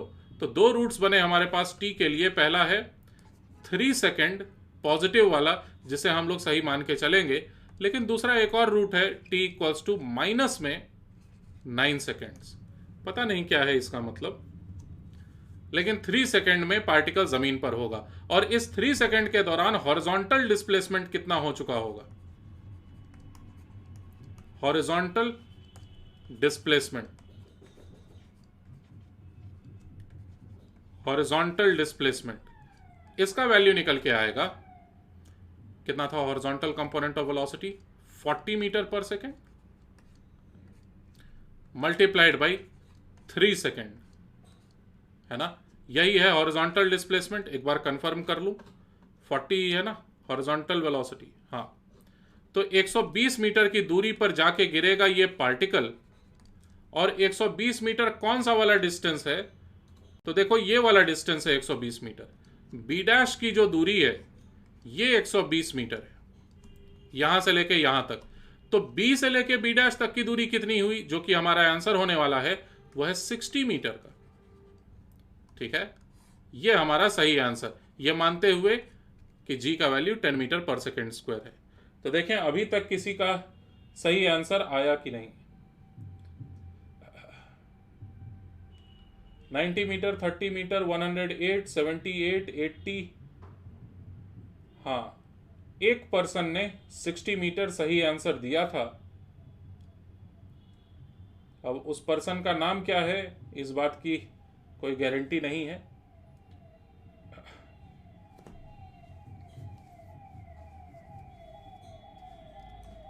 Sixty metre सही आंसर है। ठीक, 60 मीटर के सही आंसर के साथ हम लोग आगे बढ़ते हैं। इसमें कई तरह के सवाल पूछे जा सकते थे आपसे। एवरेज वेलोसिटी, कितने वेलोसिटी से जमीन से टकराएगा पार्टिकल, है ना, कितने एंगल पर जमीन से टकराएगा पार्टिकल, कई अलग अलग तरह के सवाल पूछे जा सकते थे। आप असाइनमेंट के सारे क्वेश्चंस को इसी कारण से सॉल्व करिएगा। ठीक है, आपको बिल्कुल लगेगा कि ये वाला क्वेश्चन तो मुझसे नहीं होगा, लेकिन ऐसे नहीं चलेगा। करना आपको खुद से है पूरी तरह से सारे क्वेश्चंस को। ठीक, क्योंकि मुझसे या किसी से भी हेल्प लेने से जो हेल्प कर रहा होगा सिर्फ उसका फायदा होगा, आपका जरा सा भी फायदा नहीं होने वाला है। ठीक है, याद करो, मैं हमेशा ये एक एग्जांपल देता हूं आपको कि अगर आप मान लो नानी के यहाँ जा रहे हैं और आप ऑटो से जाते हैं, गाड़ी से जाते हैं, ट्रेन से जाते हैं, सवाल ही नहीं उठता कि आपको रास्ता पता हो पाएगा। ठीक, लेकिन अगर आप पैदल जाते हैं, मान लो एक एग्जांपल है ये, कि अगर आप अपने नानी के यहाँ पैदल जाते हैं तो भले ही बीच रास्ते में आप रास्ता भटक जाएं और 3-4 बार ट्राई करने के बाद फाइनल डेस्टिनेशन तक पहुंचे, बावजूद इस बात के, ज्यादा समय लगने के बावजूद, ठीक है, परेशानी ज्यादा झेलने के बावजूद, आप रास्ता सीख जाएंगे कि क्या है, और आप ये भी समझ जाएंगे कि किस रास्ते पर नहीं जाना है फाइनल डेस्टिनेशन पर पहुंचने के लिए। ठीक है, तो एग्जैक्ट वही सिचुएशन होता है कि दूसरों से मदद लेने से, दूसरों से मदद तो जरूर मिल जाएगा, आप फाइनल क्वेश्चन के आंसर तक तो पहुंच जाएंगे, लेकिन आपको आएगा नहीं कैसे सॉल्व करना है, विश्वास करो मेरी बात पर। तो कम से कम 2-3 दिन एक क्वेश्चन के पीछे जब लग जाओ, बावजूद इसके सॉल्व ना हो पाए, तो जाके कहीं से हेल्प लो, मुझसे बताना, मैं पूरी कोशिश करूंगा हेल्प करने की। ठीक, चलिए, तो एक और क्वेश्चन करें इसी तरह का, डिफिकल्टी लेवल मेंटेन्ड रखूंगा मैं।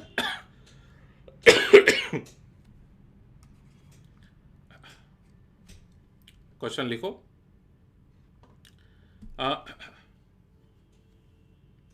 नहीं, क्वेश्चन अभी देना ठीक नहीं रहेगा, क्योंकि अगर मैं क्वेश्चन दूंगा तो होमवर्क वाला क्वेश्चन डिस्कस नहीं हो पाएगा। होमवर्क वाला क्वेश्चन एक बार डिस्कस कर लेते हैं, उसके बाद अगर समय मिलता है तो हम लोग और क्वेश्चंस भी करेंगे। ठीक है ना। मैं आपको ये बताया था, क्वेश्चन ये दिया था कि अगर x का डिस्प्लेसमेंट हो चुका है तो बताना है y डायरेक्शन में कितना डिस्प्लेसमेंट हुआ है। तो बहुत ज़्यादा इंपॉर्टेंट सवाल है, और साथ में ये हमें इक्वेशन ऑफ ट्रेजेक्ट्री के बारे में भी काफ़ी कुछ सिखाएगा ये सवाल, तो बहुत ध्यान से सीखिएगा। एक पार्टिकल है, इसको फेंक दिया जाता है कितने स्पीड से, u के स्पीड से, कितने एंगल पर, सवाल में बता दिया था मैं, थीटा के एंगल पर, और पार्टिकल इस तरह से जाके जमीन को टकराता है। अब सवाल यह था कि बीच रास्ते में जब हॉरिजॉन्टल डायरेक्शन में ये x डिस्प्लेसमेंट दूरी तय कर चुका है ना, यानी कि पार्टिकल जब x लेंथ हॉरिजॉन्टल डायरेक्शन में आगे बढ़ चुका है, उस वक्त इसकी ऊंचाई कितनी होगी, यह सवाल था। तो आप पहले पता कर लीजिए कि x डिस्प्लेसमेंट आखिर कितने समय के बाद हुआ, और उसके बाद फिर यह पता कर लीजिए ठीक उतने ही समय में ऊंचाई कितनी हो चुकी होगी। मैं तरीका बता दिया आपको सॉल्व करने का, अब मैं सॉल्व कर रहा हूं फाइनली। यह होमवर्क वाला क्वेश्चन है, ठीक है, इसके बारे में सब कुछ लिखा हुआ था पिछले वीडियो लेक्चर में। सबसे पहला step, initial velocity vector x और y एक्सिस को सेट कर लेने के बाद, इसी तरफ मैं x एक्सिस मान रहा हूं, ऊपर की ओर y एक्सिस मान रहा हूं। तो इनिशियल वेलोसिटी वेक्टर बना हमारे पास u cos theta i cap plus u sin theta j cap.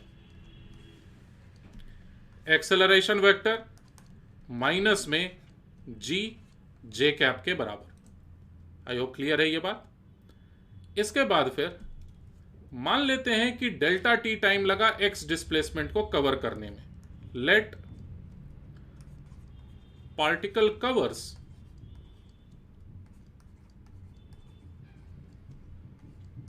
x horizontal displacement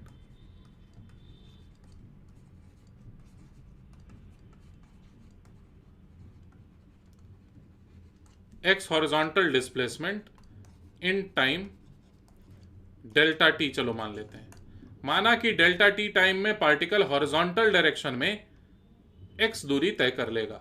अगर यह बात है तो u cos theta into delta T जरूर से बराबर होना चाहिए किसके, खुद x के। और यहां से हमें समझ में आया कि वो टाइम क्या है जितने टाइम में x दूरी तय की जा चुकी होगी। अभी सवाल दूंगा इसी पर, समय बचा लेंगे हम लोग। x divided by you cos theta. अच्छा, अब इसके बाद फिर हमें यह नहीं पता करना था कि कितना समय लगेगा, हमें यह पता करना था इस समय के दौरान y डायरेक्शन में यानी ऊपर की ओर कितना चढ़ चुका होगा, हाइट कितनी होगी पार्टिकल की, या y कोऑर्डिनेट कितना होगा। तो y कोऑर्डिनेट मतलब y डायरेक्शन में डिस्प्लेसमेंट। तो s equals to u t plus half a t square के मुताबिक v sine theta u sine theta into यही time delta t plus half minus g into यही वाला डेल्टा टी टाइम का whole square. अब delta t को यहां पर से आप सब्स्टिट्यूट कर दीजिए इन दोनों ही जगहों पर। तो मुझसे पहले आप आंसर तक पहुंच जाओ जरा, अगर नहीं निकाला हुआ था तो। Final answer y equals to मुझे लगता है पहली जगह पर आप सेट करिएगा तो u कैंसिल हो जाएगा और फाइनली x tan थीटा, पहला वाला टर्म x tan थीटा और नेक्स्ट वाला टर्म माइनस में रहेगा। बाहर में मेरे घर के बारात जा रही है, उससे आप जरा सा भी डिस्टर्ब ना हो, ठीक है। जो मैं बता रहा हूं उस पर फोकस करो, वो मेरे आउट ऑफ कंट्रोल है। तो ये सभी समस्याएं होती हैं अलग अलग जगह से, घर पर से क्लासरूम को कंट्रोल करने में। ये x square divided by you square cos square theta, यही लिखा जाएगा ना। तो ये रिजल्ट हमारे पास इक्वेशन ऑफ ट्रेजेक्टरी। ये मैं क्या बोला अभी अभी बताता हूं। y equals to x tan theta minus, फिर से लिख रहा हूं इसे, g divided by 2u square cos square theta into x square. ठीक, तो ये जो कंप्लीट चीज लिखा हुआ है इसे जरा घेर दो, क्योंकि ये कुछ ज्यादा ही इंपॉर्टेंट है। बताता हूं क्यों इंपॉर्टेंट है। जैसे कि स्ट्रेट लाइन के लिए एक इक्वेशन होता है, देखो, जैसे कि स्ट्रेट लाइन के लिए एक इक्वेशन होता है ना, y equals to m x plus c, पढ़े होंगे आप क्लास 10th तक में। जैसे सर्कल के लिए एक इक्वेशन होता है, सिंपल वाला इक्वेशन लिख रहा हूं मैं, x square plus y square equals to radius का स्क्वायर। ऐसे सिंपल सिंपल इक्वेशंस होते हैं। और ये इक्वेशंस आखिर क्या रिप्रेजेंट करते हैं? तो ग्राफ पेपर पर एक कर्व को रिप्रेजेंट करते हैं। वो कर्व स्ट्रेट भी हो सकता है, तो स्ट्रेट लाइन के लिए अलग इक्वेशन रहेगा, सर्कल के लिए अलग इक्वेशन रहेगा। इस तरह से अलग अलग तरह के शेप्स के लिए अलग अलग तरह का एक मैथमेटिकल इक्वेशन लिखा जा सकता है। ठीक वैसे ही ये एक इक्वेशन है जो कि रिप्रेजेंट करता है जो पार्टिकल को प्रोजेक्टाइल मोशन करने के लिए फेंका गया था, वो किस रास्ते पर चला, उस रास्ते को ये रिप्रेजेंट करता है। इक्वेशन रिप्रेजेंटिंग, लिखें आप साफ साफ, रिप्रेजेंटिंग, ये एक ऐसा इक्वेशन है, y as a function of x है ना, देखो y as a function of x। तो ये एक ऐसा इक्वेशन है जो कि रिप्रेजेंट कर रहा है पाथ ऑफ या path followed by projectile. Projectile जिस रास्ते आगे बढ़ता है उसको मैथमेटिकली इस तरह से लिखा जा सकता है, y as a function of x। इसी का दूसरा नाम किसी भी पाथ के इक्वेशन को कहा जाता है इक्वेशन ऑफ ट्रेजेक्टरी। ठीक है ना, इसी को कहा जा सकता है इक्वेशन ऑफ ट्रेजेक्टरी। और बच्चों कोशिश करो इस फॉर्मूले को भी आप याद रखने की। इस फॉर्मूले को थोड़ा सा भी चेंज भी करूंगा मैं, ठीक है। इस फॉर्मूले को आप याद रखने की पूरी कोशिश करो। और इस फॉर्मूले में अब थोड़ा सा और चेंज कर रहा हूं मैं। आप क्या करिए, y इक्वल्स टू जो लिखा था ना पूरा, उसमें x tan थीटा को आप कॉमन ले लीजिए जबरदस्ती, x tan थीटा को कॉमन ले लीजिए और देखिए यहां पर 1 माइनस यहां पर क्या बचता है, इसको पहचानिए। तो ये क्या लिखा जाएगा यहां पर, आप खुद से करें। x tan थीटा को कॉमन ले लो तो क्या बचेगा यहां पर, g divided by 2u square cos square theta, और x तो बाहर एक बार चला गया, यहां पर एक बार x लिखा हुआ है और यहीं पर डिनोमिनेटर में एक बार tan थीटा लिखा हुआ रहेगा। आप ब्रैकेट को ओपन करके कंफर्म कर लीजिए, ठीक है ना। आप ब्रैकेट को ओपन करके कंफर्म कर लीजिए कि सेम चीज आ रहा है कि नहीं।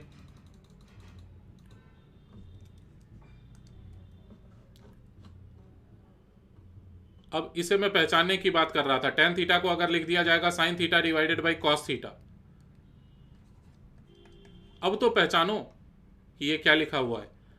ये पूरा का पूरा 2u square cos theta into sine theta और न्यूमरेटर में g, ये तो पूरा एक साथ अगर सोचा जाए तो ये तो रेंज का जस्ट उल्टा लिखा हुआ है।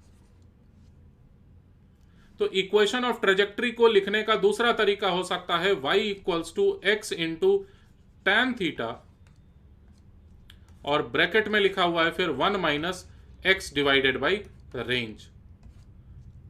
तो बच्चों अगर आपसे डिफिकल्ट लेवल का क्वेश्चन अगर पूछा जाता है तो इक्वेशन ऑफ ट्रेजेक्ट्री का कई बार उसमें इस्तेमाल करना पड़ता है।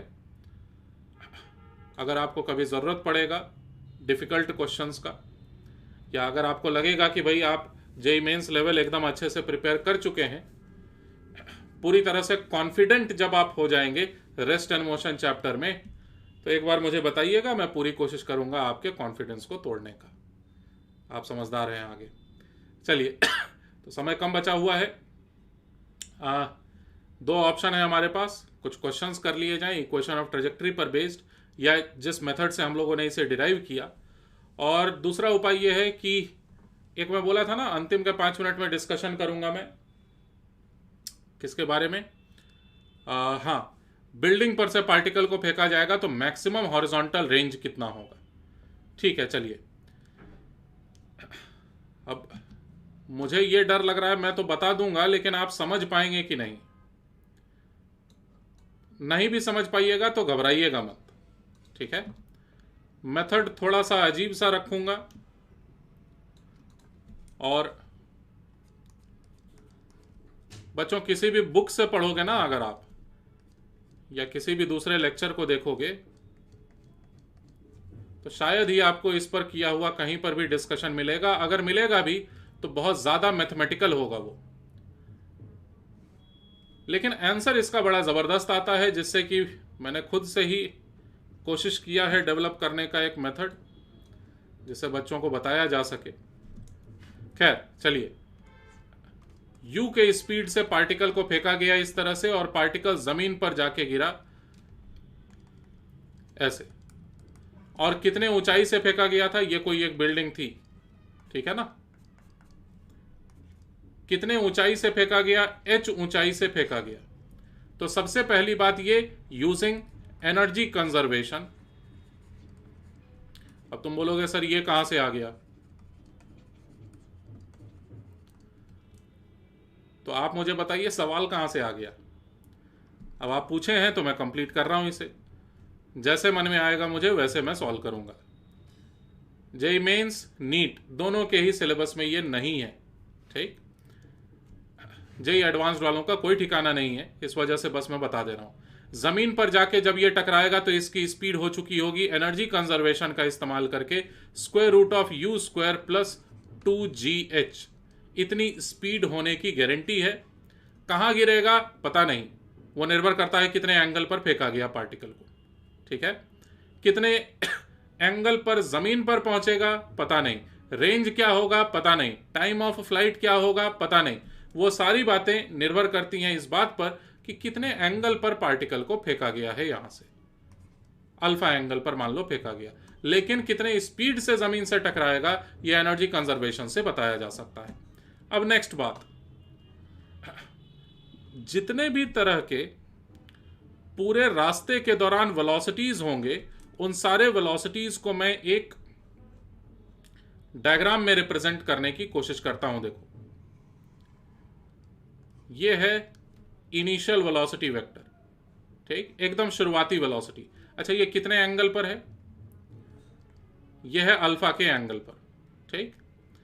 ये एकदम शुरुआती वेलोसिटी था। थोड़े समय बाद, डेल्टा टी टाइम के बाद, एक्सेलरेशन वेक्टर ऐड हो जाएगा इसमें g into delta t. This much of acceleration vector shall get added, because of which the new velocity vector will be this one. कुछ समय के बाद g into delta t amount का change in velocity vector add हो जाएगा, जिसके वजह से नया वेलोसिटी वेक्टर ये बना। ये रहा फाइनल वेलोसिटी वेक्टर कुछ समय बाद का। याद रखो, दोनों ही ये वेलोसिटी वेक्टर्स हैं, एक पुराना वेलोसिटी, एक नया वेलोसिटी, लेकिन दोनों का ही हॉरिजॉन्टल कंपोनेंट सेम है। कुछ और समय बाद देखेंगे तो पार्टिकल का वेलोसिटी वेक्टर फिर से घूमेगा और ऐसे हो चुका होगा। देखो ना तुम असली डायग्राम में अलग अलग समय पर ऐसे ऐसे करके वेलोसिटी वेक्टर घूमते जा रहा है। तो इसी को मैं एक साथ दिखाने की कोशिश किया हूं यहां पर इस डायग्राम में। अच्छा, जब एकदम हॉरिजॉन्टल हो चुका होगा वेलोसिटी, ठीक उसी वक्त पार्टिकल टॉपमोस्ट पॉइंट पर है ना। अच्छा, कुछ और समय बीता, पार्टिकल की वेलोसिटी वेक्टर इस तरह से, कुछ और समय बीता, पार्टिकल की वेलोसिटी इस तरह से। और इन सभी वेक्टर्स में यह खास बात है कि इन सभी वेक्टर्स का हॉरिजॉन्टल कंपोनेंट सेम है। और मान लेते हैं कि ये सबसे अंतिम वाला एरो ये उस वक्त का बना हुआ वेलोसिटी वेक्टर है जब जाके पार्टिकल जमीन से टकराया है। तो ये वाला वेलोसिटी वेक्टर रहना चाहिए, मान लो v। v का मैग्नीट्यूड है कितना? v का मैग्नीट्यूड है square root of u square plus 2gh, जैसा कि मैं बताया, ठीक। अच्छा, बीच रास्ते में होने वाले ये अलग अलग वेलोसिटीज हैं, ठीक है ना। बीच रास्ते में होने वाले ये सभी अलग अलग वेलोसिटीज हैं। इनको मैं थोड़ी देर के लिए अगर हटा दूं फिर यहां से, तो ये क्या रिप्रेजेंट कर रहा है? ये इनिशियल वेलोसिटी वेक्टर में क्या ऐड कर दिया जाए ताकि फाइनल वेलोसिटी वेक्टर आ जाएगा? Change in velocity. और चेंज इन वेलोसिटी का मतलब है g into capital T. Capital T यहां पर रिप्रेजेंट क्या कर रहा है? टाइम ऑफ फ्लाइट को, टाइम ऑफ फ्लाइट को, ठीक। अच्छा, यहां पर अगर मैं इस तरह से एक कंस्ट्रक्शन कर दूं और डॉटेड लाइन बना दूं इस तरह से, तो ये डॉटेड लाइन आखिर क्या रिप्रेजेंट कर रहा होगा? यहां से लेके यहां तक ये इनिशियल वेलोसिटी का या किसी भी वक्त के वेलोसिटी का हॉरिजॉन्टल कंपोनेंट रिप्रेजेंट कर रहा होगा, यानी u cos अल्फा। समझ पा रहे हैं इस डायग्राम को? ये एक ऐसे ही मेरा मन किया डायग्राम बनाने का, initial velocity vector, final velocity vector, ये चेंज इन वेलोसिटी वेक्टर है ये, और ये horizontal component of velocity u cos alpha. इस ट्रायंगल को मैं नाम दे देता हूं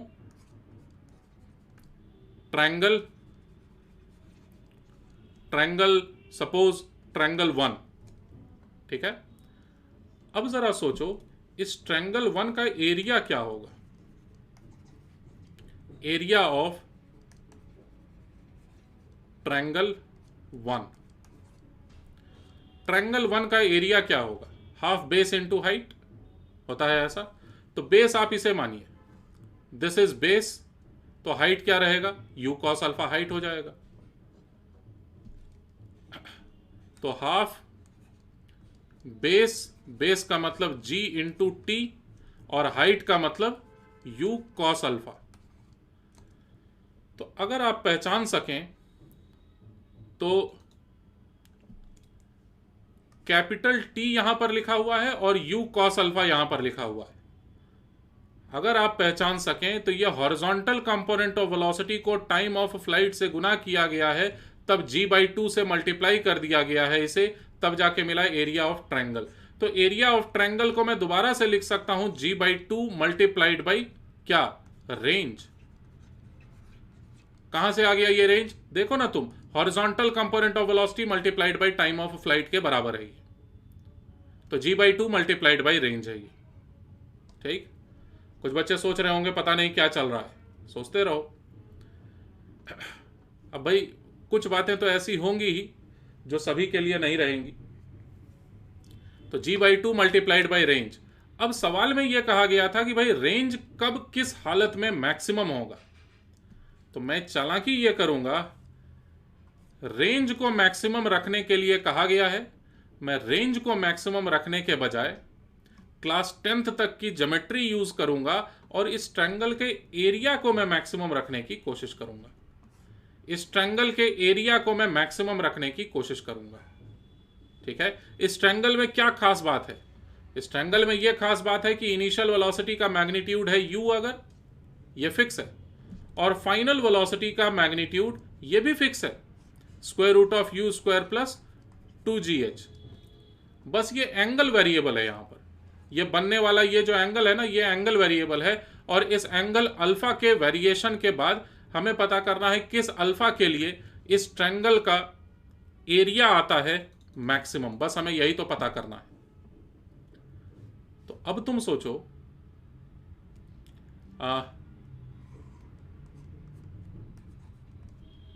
इसके डेरिवेशन करते करते काफी कुछ सीख जाओगे तुम, देखना। ऐसे करके बना हुआ था ना ट्रायंगल, ये u है, ये v है, v का वैल्यू हमें पहले से पता है। ठीक, ये बना हुआ था एक ट्रायंगल। क्यों ना ऐसा किया जाए, इस ट्रायंगल के बजाय हम लोग इसे कन्वर्ट करके एक पैरेललोग्राम बना दें, और पैरेललोग्राम बनाने के लिए हम लोगों ने जिन दो नए एरोज का इस्तेमाल किया है वो v और ये u है। अभी भी ये वाला एंगल जो अल्फा है, बाहर में डिस्टरबेंस है, उससे डिस्टर्ब मत हो तुम। ये एक एंगल अल्फा है और इस एंगल अल्फा को हमें वेरी करना है। ठीक, कुछ इस तरह से कि छोटे वाले ट्रायंगल का एरिया मैक्सिमम हो। लेकिन ट्रायंगल को भी मत सोचो तुम, अब पूरे पैरेललोग्राम को एक साथ सोचो। अगर पैरेललोग्राम का एरिया देखें तो वो ट्रायंगल के एरिया का जस्ट डबल होगा। तो पैरेललोग्राम का एरिया अगर मैक्सिमम होगा तो ट्रायंगल का भी एरिया मैक्सिमम होगा। और किसी भी पैरेललोग्राम में अगर दो साइड्स फिक्स कर दिए जाएं,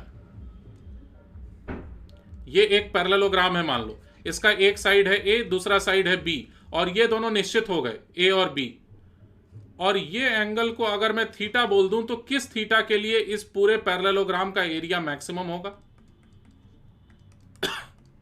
इस पैरेललोग्राम का एरिया मैक्सिमम तभी होगा जब थीटा का वैल्यू होगा 90 डिग्री। कैसे मैं कह पा रहा हूं, देखो ध्यान से। किसी भी पैरेललोग्राम का एरिया कितना होता है? पैरेललोग्राम का एरिया होता है a multiplied by height, base multiplied by height, और ये रहा height, this is height. Height कब मैक्सिमम होगा? जब थीटा का वैल्यू खुद हो जाए 90 डिग्री, यानी ये पैरेललोग्राम टर्न लेते हुए रेक्टेंगल में कन्वर्ट हो जाए, रेक्टेंगल में कन्वर्ट हो जाए ऐसे। तो थीटा का वैल्यू अगर 90 डिग्री हो जाएगा तो ही जाके इस पैरेललोग्राम का एरिया होगा मैक्सिमम। तो बात करते हैं यहां पर दोबारा से। इस पैरेललोग्राम में हमने अभी अभी ये सीखा कि ये अगर एक एरो है जिसका लंबाई है u, ये दूसरा एरो है जिसका लंबाई है v। मैं पैरेललोग्राम में कन्वर्ट करके बोल दिया था पैरेललोग्राम का एरिया तब मैक्सिमम होगा जब ये वाला एंगल 90 डिग्री हो जाएगा। समझ पाए? एंगल अल्फा अब ढूंढा जा सकता है, बताता हूं कैसे। अब सॉल्व हो चुका है क्वेश्चन। ये अगर एंगल अल्फा है तो ये एंगल बना 90 डिग्री माइनस अल्फा, और सिमिलरली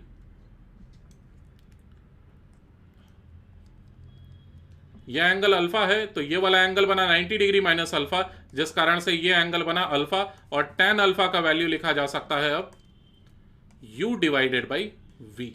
आंसर आ चुका है कि इसी एंगल अल्फा के लिए स्पीड हॉरिजॉन्टल रेंज निकल के आएगा मैक्सिमम, इस ट्रायंगल का एरिया निकल के आएगा मैक्सिमम। देखो फाइनली जो हम लोगों ने डिराइव किया, इस बात को मैं एक साथ समराइज कर रहा हूं यहां पर। ये अब सबको समझ में आना चाहिए अगर आप अभी तक वीडियो को देख रहे हैं तो। अब जो मैं बोलने वाला हूं ना, ये सबको समझ में आनी चाहिए बात, क्योंकि फाइनल रिजल्ट को अब मैं बता रहा हूं कि क्या होगा। हमने अभी अभी जस्ट ये सीखा कि एक पार्टिकल को h ऊंचाई से अगर किसी भी एंगल पर फेंक दिया जाए तो कितने एंगल पर फेंकना सही रहेगा ताकि हॉरिजॉन्टल रेंज हो मैक्सिमम। हमने अभी अभी आंसर ये निकाला कि ये एंगल अल्फा कितना होता है। तो अगर u के स्पीड से फेंका गया और v के स्पीड से ये जमीन पर पहुंचा, तो पहली बात v का वैल्यू हमें पता है, square root of u square plus 2gh। और दूसरी बात, इस डायग्राम के बाद आपको लिखना चाहिए फॉर मैक्सिमम रेंज,